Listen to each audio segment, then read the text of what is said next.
No event, no vigil held here that doesn't tell immigrant stories is complete. So I have two immigrant stories for you today. Both are about women originally from Cape Verde. Both stories appeared in the Boston Globe.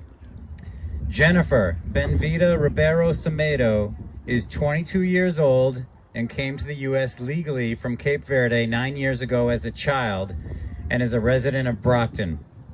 She had a conditional green card through her mother until her mother's status was terminated. In 2024, her former partner alleges that Djeniffer struck him with a piece of broken glass and pushed and scratched him, his brother, and his mother, according to police reports. Djeniffer told the police her former partner and his family dragged her out of the house. According to the police report, her former partner appeared unharmed and the brother had a minor scratch.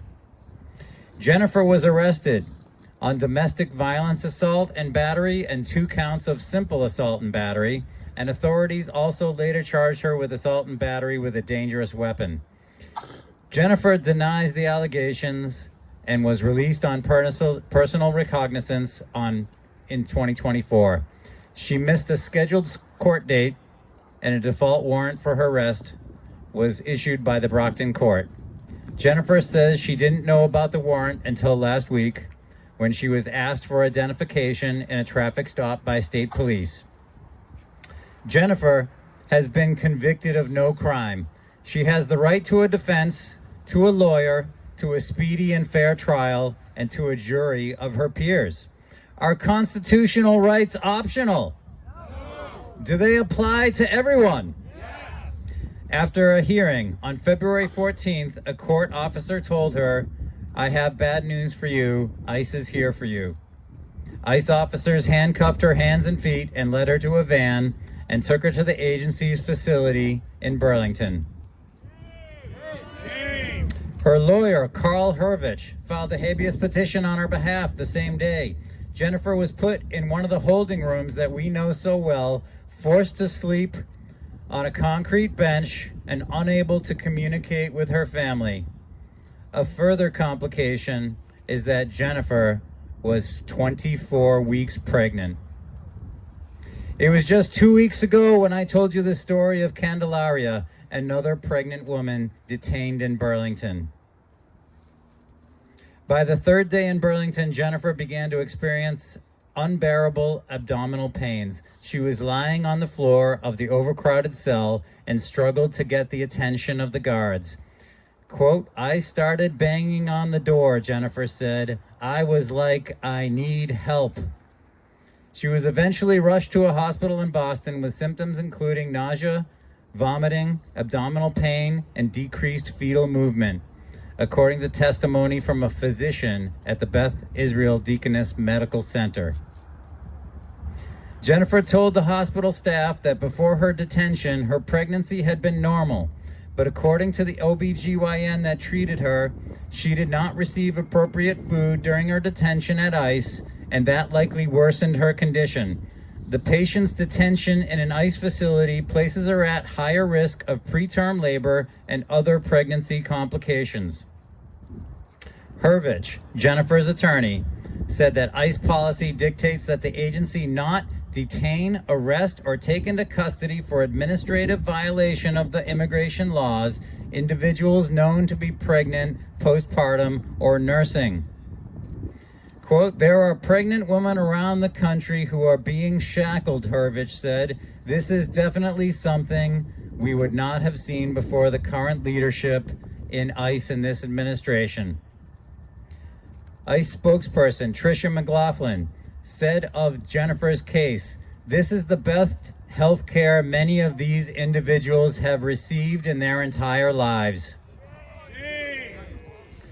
I told you last week that Tricia's last day as ICE's official mouthpiece was last Friday, February 27th. Good riddance.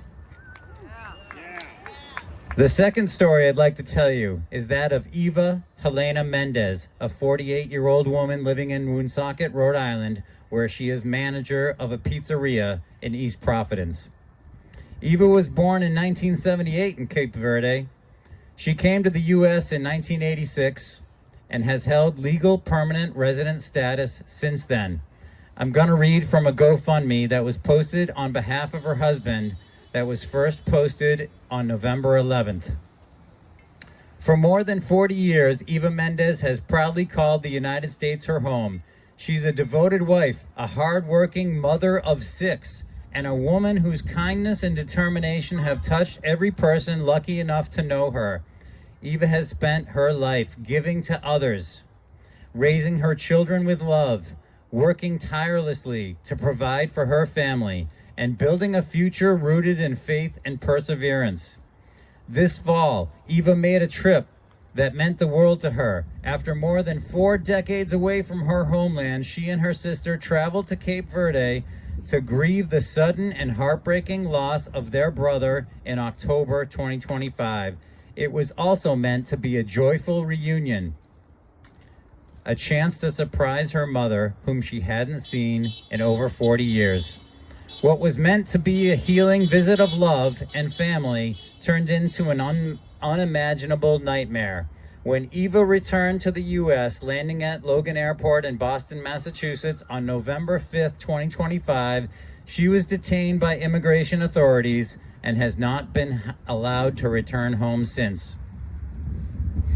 Immigration officials detained her at the airport, pointing to several shoplifting and other misdemeanor charges from 20 years ago. Those charges were the basis for an order of removal in 2006, but Eva petitioned to have that order of removal canceled, and she succeeded. Eva was initially told that she'd be held overnight in an airport holding cell while customs agents looked into a decade-old arrest warrant, but that turned into nearly 2 weeks of detention at the airport as family and friends struggled to get into contact with her. Should anyone be held at the airport for 2 weeks? No. Eva's husband, Jose de Jesus, described his wife's detention to the Globe. She was like, nobody would tell me what was going on, he said. I couldn't talk to my lawyer, make a phone call, talk to nobody. She said all they would do is open the door and give her a Chef Boyardee and then close it. That's all.